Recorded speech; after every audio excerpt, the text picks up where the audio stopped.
Avast me hearties! This is Product of Newfoundland, a podcast about the strange truths and tall tales of a foggy island, Newfoundland, Canada. I'm Robert, and today I'm interested in the story of Black Bart, the infamous pirate who set his sights on a small Newfoundland fishing port and became a part of the local folklore.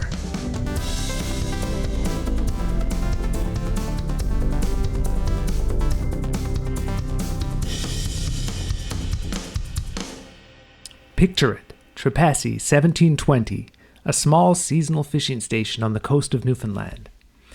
It was a place where European fisherfolk came to ply the waters of the Grand Banks and make some money. Days were long and hard, and while life was not full of comforts, it had a certain rhythm. There was plenty of hard work, time for rest, and even an opportunity for an occasional social outing. But mostly it was early to bed and early to rise. And it was early in the morning on June 21st, 1720, the people of Trepassey had a visitor they wouldn't soon forget. The sun had just risen, and birds were singing, when in the distance there was a rumble of cannon fire. On the breeze came the sound of trumpets and drums. Under an ominous black flag emblazoned with a skull and cutlass, the sloop Fortune swept into the harbor. Black Bart, the dreaded pirate, had come to town. Black Bart wasn't just a pirate. He may have been the pirate, and not a lovable Jack Sparrow-esque rogue. He had some seriously dark sides. He was born as John Roberts in Wales in 1682. He went to sea as a young man and became a skilled navigator. In 1719, he was second mate on a slave ship anchored off Ghana. The ship was captured by pirates. Legend has it that Roberts was reluctantly forced into piracy. But however hesitant his initiation, he was soon won over to the lifestyle and quickly gained power. It was somewhere around this time that he assumed the name Bartholomew. Nobody really knows why. It might have been that he thought an alias would be useful in a life of piracy. In any case, whatever alias he chose to go by, he soon set about making sure his name would live in infamy. The charismatic Roberts reigned in terror on both sides of the Atlantic Ocean. From West Africa to the Caribbean and up the North American coast, Roberts captured more ships than anyone else, as many as 400.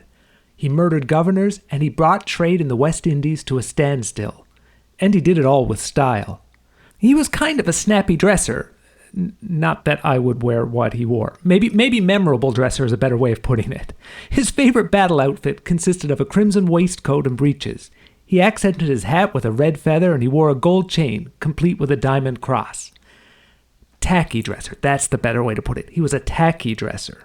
Anyway, when it came to getting ready to fight, he carried a sword in his hand and 2 pairs of pistols hanging at the end of a silk sling over his shoulder. Like many pirates, Bartholomew Roberts' career was short.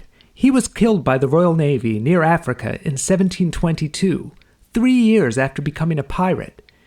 His cruel exploits during that time have kept his name alive for the 300 years since and earned him the posthumous nickname of Black Bart.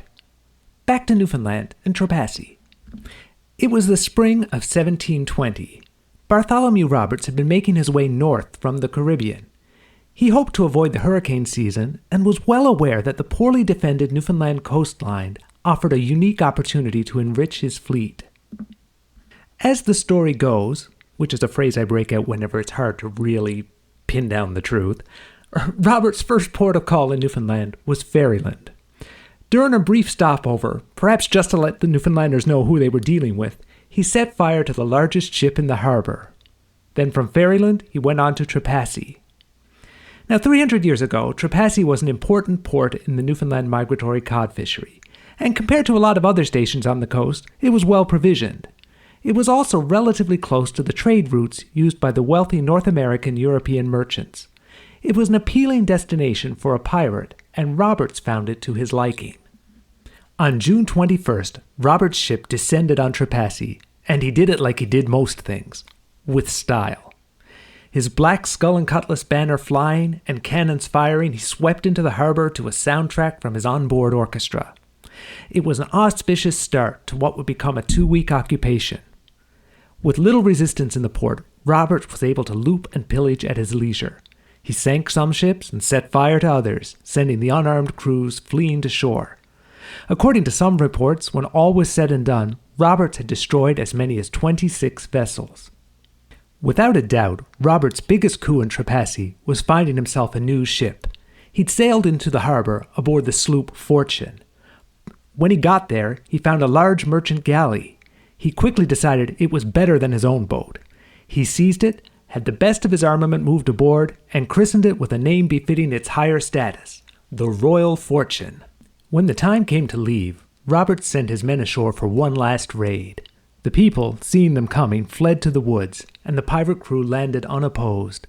They ransacked the fishing station, taking anything of value they could find. As they left, they set fire to the fishing stages, and like a slow-motion scene from an action movie, the Royal Fortune swept out to sea against a backdrop of flames.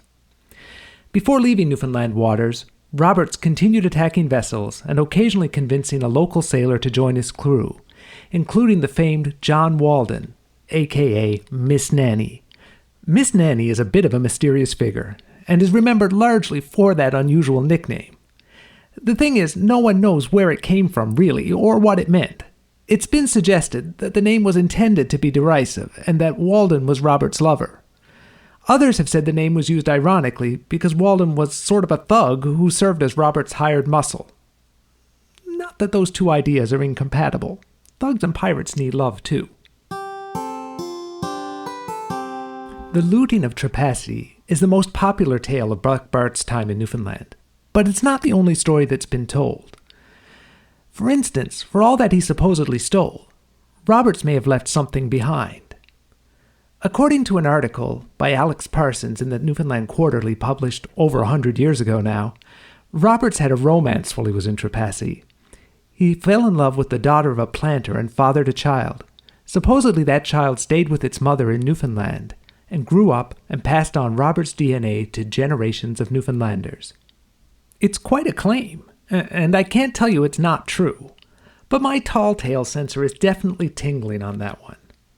But the rest of the story is relatively well documented, in that Black Bart came to Newfoundland, spent some time, and stole a ship. There isn't a ton of evidence to back up the claims of mass destruction and burning.